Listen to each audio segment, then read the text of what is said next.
Tüm Nazo Tasarım takipçileri ve takı yapmayı sevenler, takı yaparak evinin bütçesine katkıda bulunanlar. Herkese merhaba. Evet, en sonunda kameranın karşısına oturabildim ve sizlere kursun başladığı müjdesini verebiliyorum. Öncelikle benden kamera önünde konuşma performansı beklemeyin. Bu benim işim değil. Tamamen doğaçlama çekeceğim. Şu an önümde sizlerden bugüne kadar gelen sorular ve onlar için aldığım notlar bulunuyor. Bu bölümde benden en çok talep edilen konuya cevap vermeye çalışacağım. Diğer notları gelecek bölümlere bırakıyorum. Hocam neden bir kitap yayınlamıyorsunuz? Ben bunun yeteri kadar verimli ve ulaşılabilir olabileceğini düşünemiyorum. Aynı zamanda bu sizler için de bir maliyet teşkil edecekti. Bunun yerine birikimlerimi videolarla sizlere aktarmanın daha verimli olabileceğini düşünüyorum. Bu kanal sayesinde sizlerle daha fazla interaktif bir zemin yaratacağımı düşünüyorum. Bu proje uzun zamandır gündemimdeydi. Bu kadar geç hayata geçmesinin nedenine gelince zaman. Evet, bu iş için zaman ayırmam ve üzerinde de yoğunlaşmam gerekiyordu. Beni tanıyanların çok iyi bildiği gibi benim her zaman önceliğim bilgi ve birikimlerimi sizlere en verimli şekilde aktarabilmektir. Bunu 11 sene boyunca gerek web sayfam gerekse sosyal medya üzerinden elimden geldiğince yapmaya çalıştım. Bu sayede çok güzel dostluklar edindim. Bazen insanlar mesafeleri sorun etmeden bilgi neredeyse ben de oradayım, oraya giderim diyerek kalkıp benim kurs merkezime kadar geldiler. Bugüne kadar edindiğim deneyimlerin sonucunda yeni bir yol haritası oluşturdum. Sizlere onu aktarmak istiyorum. Zamanımı en aktif şekilde kullanmak için tek bir kanala odaklanacağım. Sizler de bu sayede nasıl bir kurs merkezine gidip eğitim alabiliyorsanız bu kanalda da aynı şekilde gerekli bilgileri edinebileceksiniz. Bu işin sürekliliğini sağlamak için elimden gelen çabayı göstermek istiyorum. Sizler yorumlar kısmından benimle iletişime geçebileceksiniz. Sorularınızı sorabileceksiniz. Diğer katılımcılarla bilgi alışverişinde bulunabileceksiniz. Burada yapılacak paylaşımlar daha sonra kanalı ziyaret eden katılımcılar için de kaynak oluşturacak. Sözü daha fazla uzatarak bu yayını sıkıcı hale getirmek istemiyorum. Zaman içinde sizden gelen talepler ve öneriler doğrultusunda projeyi şekillendireceğiz. Bu kanalı hep birlikte şekillendireceğiz. Akışı yakından takip edebilmek ve iletişimde bulunabilmek için kanala abone olabilirsiniz. Haydi şimdi o zaman ilk konumuza giriş yapalım. İlk çalışmamız Nazo Kubbe. Önce bu nasıl ortaya çıktı bir ön bilgi olarak sizlere onu aktarayım. Bir gün Eminönü'nde malzeme alışverişi sonrasında yorgunluk atıp çay içmek için mola verdim.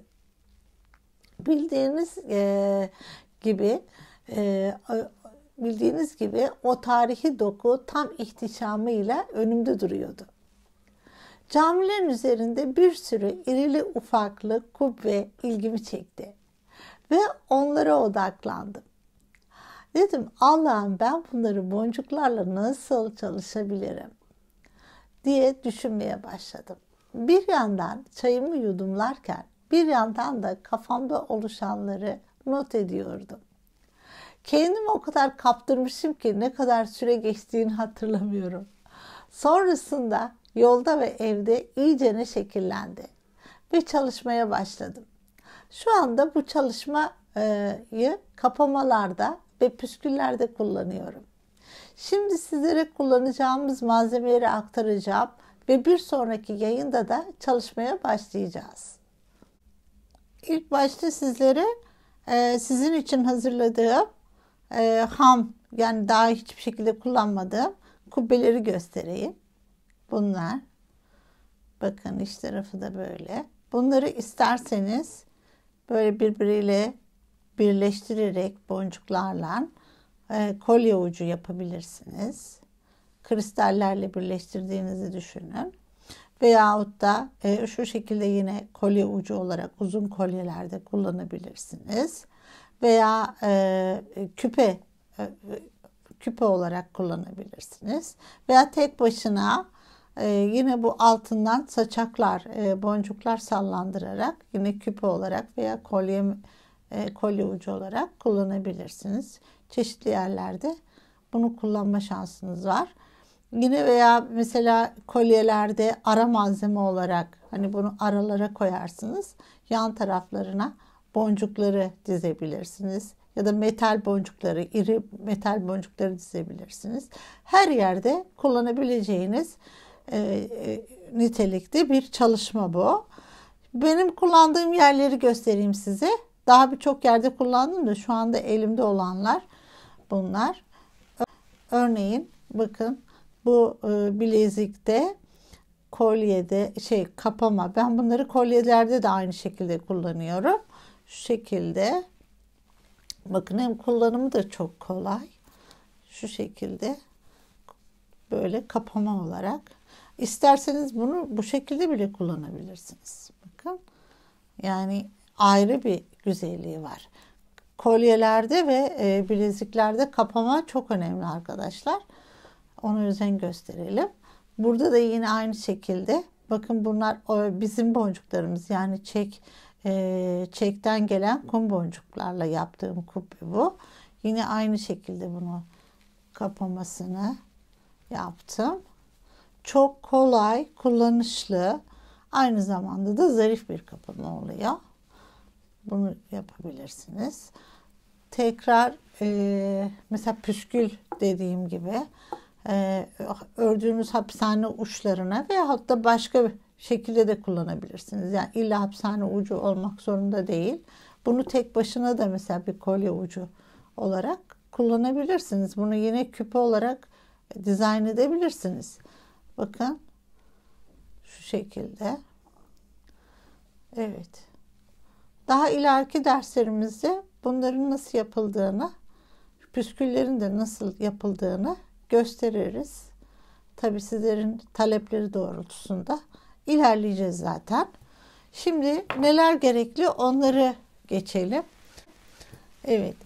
Eğer bulabilirseniz 11.0 bakın 11.0 toho boncuklar bulabilirseniz iyi olur. 2 çeşit.